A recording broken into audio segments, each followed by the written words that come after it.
It started with a sound that didn't belong on that quiet suburban street, the deep rumble of Harley engines cutting through the afternoon air like thunder rolling across a calm sky. Four bikers rode in, their black vests bearing the fiery insignia of the Hells Angels, their shadows stretching long on the warm pavement. Neighbors watched from behind curtains, mothers pulled children indoors, and even the wind seemed to hesitate. But amid that rumble and steel, a smaller, softer voice rose, trembling, innocent, and heartbreakingly desperate. "Sir, will you buy my bike?" The men slowed, engines idling low. At the edge of the sidewalk stood a little girl, no more than 6. Her hair was light and messy, her dress too neat for how worn her shoes looked. A pink bicycle with a white basket stood beside her, and in her hands, she clutched a cardboard sign that said, "For sale." The smallest biker, or maybe the kindest, stopped his engine and climbed off. The others followed, heavy boots thudding on the pavement. He knelt before the child, the chrome of his bike glinting behind her like a mirror to a cruel world. Her name was Mira, and her eyes held something that shouldn't exist in a child's face, exhaustion. Behind her, under a tree in the distance, an older woman sat slumped against the trunk, wrapped in a blanket, pale and thin. The biker's throat tightened as Mira spoke again, clutching her sign a little tighter. "Please, sir. Mommy hasn't eaten in 2 days. If you believe in kindness, in second chances, in standing up when the world turns away, please, take a moment to like, comment, share, and subscribe to Kindness Corner." Stories like this one remind us that compassion can still change everything. The biker's name was Ryder. His brothers called him Wolf, but the nickname never really fit. Beneath the tattoos and leather was a man who had lost more than most people could imagine, a father who'd walked away, a son who never came home, and a faith in the world that he thought was long gone. But that day, kneeling on that hot pavement, he felt something stir again. He asked her softly what she meant, and between halting breaths and tiny tears, Mira told him everything.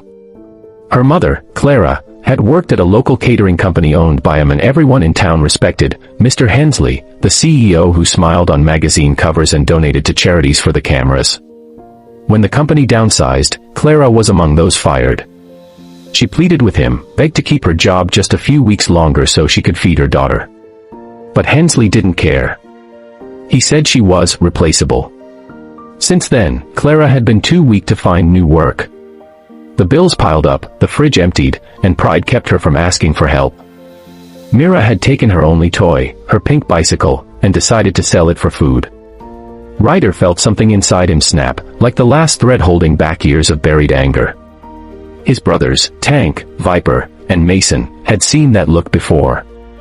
Without a word, they nodded. It wasn't pity they felt. It was rage, the kind born from seeing innocence crushed by greed. Ryder reached into his vest, pulled out his wallet, and placed a wad of bills in the little girl's trembling hand. "Keep the bike, kiddo," he murmured, his voice low, rough with emotion. But this wasn't the end, not for him. He couldn't just ride away knowing some powerful man had stripped everything from a woman and her child. He told Mira to stay with her mother, promised he'd come back soon, and then the engines roared to life again. The Hells Angels weren't saints, but they had their own kind of justice. They didn't use guns or violence that day. What they used was truth. They tracked Hensley's office, a tall glass building that gleamed in the sunlight, a monument to arrogance. The four men walked in like thunder after lightning, boots echoing against marble floors. The receptionist froze.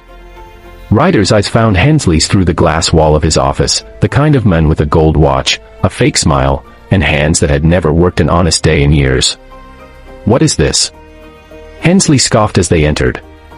But Ryder didn't shout. He placed the for sale sign on the CEO's pristine desk, the same cardboard Mira had held. "That," he said quietly, "is what your greed cost." For the first time, the polished businessman looked shaken. Ryder told him about the little girl, the mother starving under a tree, and the bicycle worth more in love than all his cars combined. Hensley tried to defend himself, mumbling about business and layoffs. But his excuses died when he saw the fury in those men's eyes, not criminal rage, but moral fire.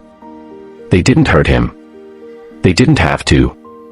Instead, Ryder leaned close and said, "You don't get to buy forgiveness.